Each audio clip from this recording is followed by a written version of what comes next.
If you needed proof that the computer industry in the UK was alive, well and kicking, then a visit to this, the recent Personal Computer World Show at Olympia, would have provided the reassurance. But if you didn't manage to make it, don't worry, our team were here, down in the hall to bring you the highlights and all the top news stories.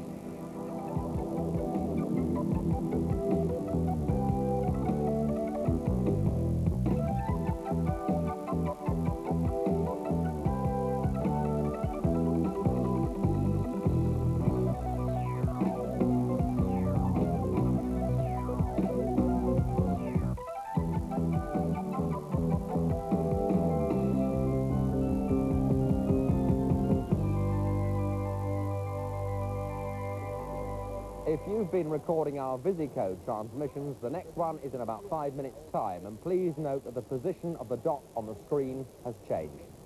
Now, back in February, we reported on the Atari ST, the so-called Mac Basher, which, to use Atari's slogan, was sure to deliver power without the price. And at that time, we expressed reservations that software houses would actually support the machine and that it would appear on time and at the right price. Well, here at the show, you can see the work of more than 50 software houses, all of whom have produced material for the Atari ST. And on an adjacent stand, you can see the ST Micro, complete with its mouse, its monochrome monitor, its half-megabyte, 3.5-inch disk drive, and a package consisting of the computer language logo, Gem Desktop, that's the thing that gives it that Apple Macintosh look, Gem Paint and Gem Write. And that'll set you back just a penny under 750 quid. So, presumably, Atari boss Jack Tramiel has the laugh on us, does he? He must be well pleased. Yes, I am. Very happy. Now, my £750 package buys me a system with a monochrome monitor. But one of Atari's strengths is its colour, though perhaps you wouldn't think so from seeing this flickering screen here through our TV system. And that must be surely one of the things that will turn it into a genuine Mac Basher. So how much more will a colour system cost me? $200 more, which means around £950. It is also not possible for me to program yet in BASIC on an ST, is it? Not at this second, but BASIC is going to be available before September 15th. So in a couple of weeks' time? Correct. Right. And everybody which has bought an ST by now will receive one for free. Everyone who's already got an ST will get a BASIC package for free? Correct. That's quite a good offer. Right. All right. There are some extremely interesting rumours about of you working with people like Philips on using compact disc players as a storage medium for computers. Can you tell us anything about that? No, we believe that compact discs are going to be a very important piece of hardware in the future. We are not only working with Philips, but we are investigating a number of different companies, Japan Incorporated included. And at the present time, the prices are not very stable as yet for the hardware. So we're still negotiating with a number of different people. And we did not decide which hard disk we're going to use. But we will have one available for the public before this year is over. No, I don't want to push you too strongly on this, but compact disc is a marvellous audio system. Will it still be possible to use the compact disc player that works with your computer to play discs on? Not in the beginning. But in time? In time. I would say by next summer you'll be able to do that. And, of course, a compact disc is like a laser vision or a video disc, or you can't record on it. Correct. Now, are you going to work towards a system where you might be able to put information onto the disc at home? We believe that this type of technology will be available in about 24 to 36 months. You'll actually be able to record onto a compact disc? You'll be able to read and write. That's very impressive indeed. I look forward to seeing that. Right. Now, of course, the ST is here. It's on the stand. You can see it. Yes. One machine that the public can't see on a stand, at least, at this show, is the new Amiga from Commodore. Now, isn't that going to be a really tough competitor to this machine? After all, it's a very powerful machine, they tell us. No, I believe it's a very nice machine. It has some stronger graphics than we have at the present time. I would say about 10% stronger and better. But the machine is more than twice the amount of money. In the United States, our product sells for $795.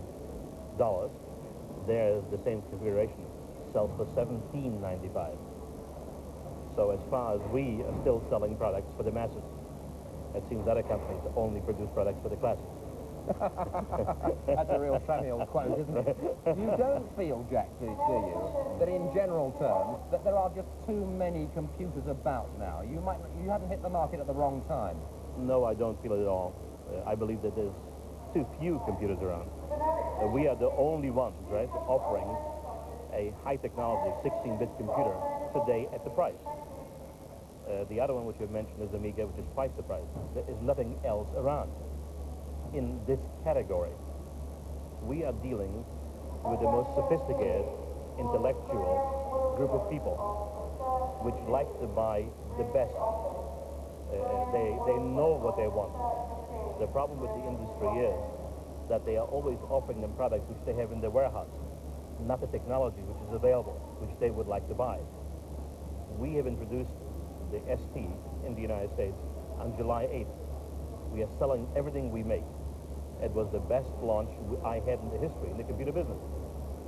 So when you give them something which they want, you can sell it. The computer business is not dead, it's alive in kicking. Jack Samuel, of course, was the boss of Commodore computers. Since his sudden and rather startling departure, Commodore, like many another big name, has been beset by major financial problems. But now they're fighting back. Jane. This is what Commodore are using to launch the attack, the new Commodore 128. And a feature of main interest to existing Commodore users will be the compatibility with the C64. And by this we mean true compatibility, not just promises that have been offered by manufacturers in the past. Let's give you some examples. Here we're actually running the Commodore 64 cassette drive to play a popular game. On this 128, we're using the 64 disk drive, and with the help of a modem, we're online to CompuNet. And finally, this 128 is using its own disk drive and running some software specially written for the 128. With me is Nick Vesey, Managing Director of Commodore UK. Nick, welcome. Hi. First of all, before we get on to talking about the new systems, can you tell me what's happened to the Plus 4 and the C16? Well, the Plus 4 and the C16 are alive and well. We're focusing, however, this year on the 128 and the 64. Now, can you tell me, what can the 128 offer that the 64 couldn't? Well, first of all, in addition to everything that was in the 64, the 128 has its own processor with 128K memory, which can be expanded up to 500K. On top of that, it also has CPM function, which is the business alternative to MS-DOS. So any business user can use the machine both as a home entertainment product, but also as a true business computer. And the advantage of having CPM obviously means you can tap into a wide range of software already available. Absolutely. How much software is being written specifically for the new system? Well, we are offering around about 50 titles at the moment, and we expect that number to grow very, very fast. In fact, what's running on the 128 right now is a microplant system, which is aimed at the small storekeeper or retailer, and this will retail at around about £70. Now, are those 50 titles already available off the shelf, or are they being written? Yes, they're ready now. Yes. Right. Now, you've also launched a new disk drive for the 128. Does that overcome the speed problems that were reported with the 64 disk drive? Well, the 1541 disk drive for the 64 was very popular, and although by current standards it may seem slow, actually for normal applications it's perfectly satisfactory. However, the 1571 goes at 5,200 characters a second, which is around about 10 times as fast as the 1541. More importantly, all the processing power for the disk drive is inside the disk drive, so it uses none of the machine's memory. This is very important in terms of giving the user the maximum memory capacity inside the computer itself. Okay. Now, what about price? The 128 is going out at £269. Any movements on the price of the 64? The 64 is at £199, and right now one is able to get a micro-holiday offer with that price. So it's a unique opportunity between now and the end of September to get a great value offer on the 64. Obviously the 64 will be going on at that price point, but with different packages. Now, one system that a lot of people will be expecting to see on the Commodore stand is, of course, the Amiga. It isn't on your stand. When can we expect to see it from Commodore in the UK? Well, we would like to announce it as soon as possible, obviously, but we're not going to announce it until two things have happened. First of all, we have a very large range of software available in the UK, and secondly, we have adequate supply to mean that all of our dealers will be able to have the product off the shelf. We think that'll be probably January, February next year. Okay, Nick, thank you very much. Thank you. One of the intriguing aspects about shows like this is not just the public face of the stand. This is Metacomco, not on the face of it a frightfully interesting-looking stand. But if you're among the privileged few, you might be invited into one of the hospitality suites. And if you're with us, you are among the privileged few. So let's go. And inside we meet someone you might reasonably expect to see at a show like this, the Nigel Dempster of the computer world, our own Guy Cuny, together with something you won't see on the Commodore stand, the Commodore Amiga, and Dr. Tim King from Metacomco. Guy, first of all, why can't I see this machine on the stand of its manufacturers, for heaven's sake? Well, it's a bit too wonderful for Commodore. They're a little embarrassed by it. They only have a Commodore 128 to sell in the UK at the moment, and they can't get this until nearly April next year because we need a UK version. So they're actually afraid of it competing with their own price? I think they might well be, yes. Right, what's the Metacomco connection with? Well, when I got hold of this machine first, it didn't have an operating system. The people who were meant to do it blew it away. Tim King was brought in, I would say, as an emergency. Well, Tim, as an emergency saver of the situation, you've come up with something which I gather is fairly impressive. How long did you have to develop the operating system? Well, we've had about 6 months in total, but we brought out a first production development system in about a month. That is motoring, isn't it? That's going some. Without that, we wouldn't have the machine today. Right, now you've seen it and you've actually used the machine in the United States, and I know you're impressed with it. Why are you so impressed with it? Well, it's not just the razzmatazz. When I first saw it, it's admittedly Andy Warhol was using it to draw a picture of Debbie Harry from Blondie, but apart from that, it is quite a special machine. It is more powerful than any machine I know. It does lots of things that other machines can't do, and it can do them all at once. Make it talk. Let me tell you about multitasking. Multitasking is the ability to do several things at once, but it can do several things at once on a level which other machines couldn't do just one of them. For example, that speech is built into it. It can type, you type things in, it will talk back to you what you said. It's a very convincing tone of voice, built into the machine. It's got a tremendously open thing. You can make it do quite sophisticated things with very simple programs. We have here, for example, a very short program in our BASIC. What have we got? It's got 7 lines, isn't it? That's right. And it doesn't look very exciting, but it allows you to do this by moving the mouse, pressing the button, drawing little pictures. That is amazing. That's really very clever. And that's only an introduction to its graphics and its multitasking ability, isn't it? You've got something even more impressive now. Well, the graphics on this thing actually boil down to what you call animation. It can give you genuine animation, not just a couple of slow pictures, one after the other. This is set up now to work with a mouse and icons, like an Apple Macintosh. Right. But it can also work with the old-fashioned command line interpreter. It can do both. And what I'm going to have done now is we're going to look through the disk here, and we're also going to run a graphics demonstration at the same time. So this is simultaneously 2 different things? Well, that's the plan, yes. So, first of all, we ask it to look on the disk and tell us what it finds, what files are there. And at the same time as it's doing that, using the mouse, we run this demo. Now, I have to say, those are incredibly impressive graphics. That really is animation, it's the shadow and the noise. Shadow and the noise, and that whole demonstration is using something like 10 to 20% of the power of the processor. It still has most of its processing power free to run your database, counts, whatever you want to run. And the other thing is, you're listening to the sound. You should listen to the music. This thing is Fairlight compatible. Fairlight compatible, Fairlight's a synthesizer, and this thing can cope with the same waveforms. We feed them in through a MIDI interface. Some of them are in already. We've got a flute and a guitar in already. And we're just going to play them, we're just going to synthesize, although this thing is capable of actually accompanying you, singing or playing a wind instrument. Have you ever heard me sing? Don't sing, just play things.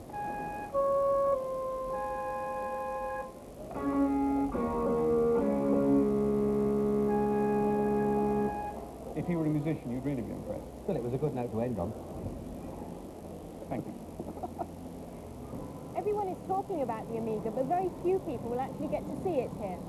One system that people ought to be talking about, and which everyone can see, is a new system from Amstrad, the Amstrad PCW 8256. What Amstrad have done is to acknowledge that the major reason for buying a personal computer is for word processing. And they have produced a word processor, and here's the shop, for a price they claim is less than that of an electric typewriter, £399.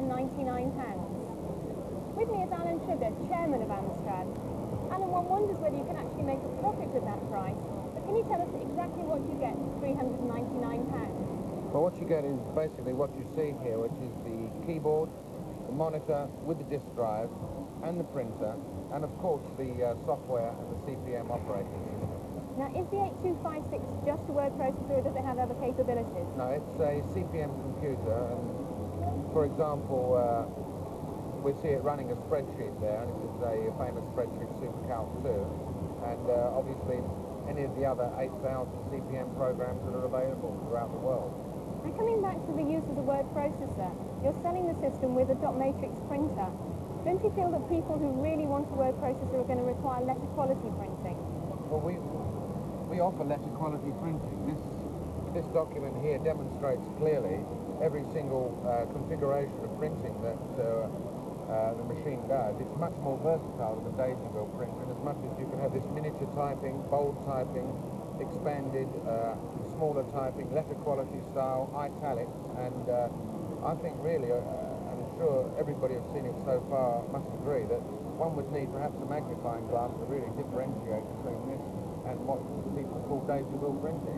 Okay, but if people insist on a daisy-wheel printer, can you attach one? If they insist, then they would need to buy the serial interface which is available for this machine, which plugs onto the back and allows them to then plug into another daisy-wheel printer if they want to.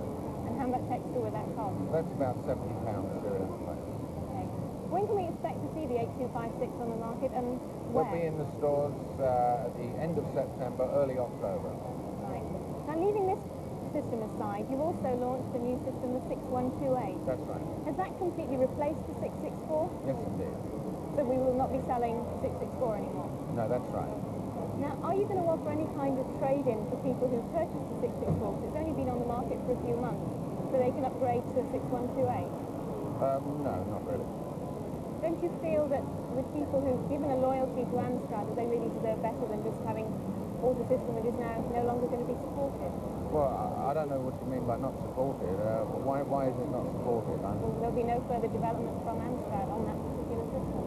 It is a compatible machine to all the machines in our range, so all of the software which we are developing for all of our three home computers will operate on the 664. They've not been left out in the cold at all. Okay, Alan, thank you very much.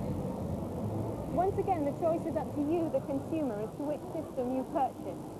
So far, we've seen the Commodore 128 and the Amstrad PCW 8256, both of which have very similar specifications, capabilities, and both of which support CPM. The main difference?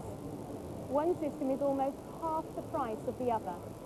It seems as if Amstrad have adopted the Atari slogan of power without the price, and that means more choice to all of us as consumers, and that can't be bad. Here on the Mirrorsoft stand, talking about games, news of a game called Fleet Street Editor, which will be out in December. The idea is that you can design, and if you've got a printer, print your own newspaper. If I tell you that Mirrorsoft is owned by Robert Maxwell, I ask this question: is he trying to tell us something? Now, on the subject of games, you may have been confused by all those charts of games that come out from time to time. This apparently is the definitive one. Just come out, it's published by Microscope in association with Gallup, the poll people. You can see from this that at the moment the top-selling game is Hypersport by Imagine, and there are little boxes down here for the games that are selling well for various different machines. Our Ben Knox is a serious games player, if that's not a contradiction in terms. Here's his report from the show. Good news for modem owners. Mud, the multi-user adventure game which we featured in Full Computer Up earlier on this year, has undergone an extensive rewrite and is now marketed by Muse Limited through British Telecom. Like many adventure games, Mud is based in a fantasy land of dwarves and goblins. Unlike other games, there is a multi-user feature which enables players to interact with one another. This means that they can kill each other, ask each other for help, and perhaps form alliances. There are about 1,000 locations in the game where you may find treasure, meet other players, or just go for a quiet lie down. The object of the game is to collect as many points as possible and try and increase your level to wizard. Once a wizard, you can teleport yourself around the land with great ease, setting up traps and otherwise generally being a pain in the neck to other players. To get onto Mud, you need to purchase one of these, a £20 starter pack, which includes maps, instructions, and 3 free hours of connect time. Initially, local dial-up access will be only available for London users, so this will change later in the year when the system's linked to PSS. For the first 2 months of service, users will be able to play completely free, which is giving the authors a chance to test the system with a large number of users. After the beginning of November, players will have to pay 20p for 6 minutes. If you want further information about Mud, you can contact the MUG line, which is on 01608 1173. Now elsewhere in the exhibition is Dr. Mike Thorne. Well, yes, indeed, here I am. I've been lurking for some considerable time on the Oxford Computer Systems stand, where I think if you own a Commodore 64 or a BBC Micro, you might find something to interest you, particularly if you've been looking for a complete implementation of the structured programming language Pascal, which doesn't either involve you buying something which has been pared down so much to get it into the machine or to save programmer effort that it doesn't look like Pascal anymore, or in the case of the BBC machine, involve you in buying the second processor. Oxford Computer Systems have done it. Here it is, and we have Oxford Pascal, a complete implementation satisfying the standard according to Jensen and Worth. In fact, it's rather better than that. There's a list of extensions to the standard so long I can barely remember them all. Let's just have a look.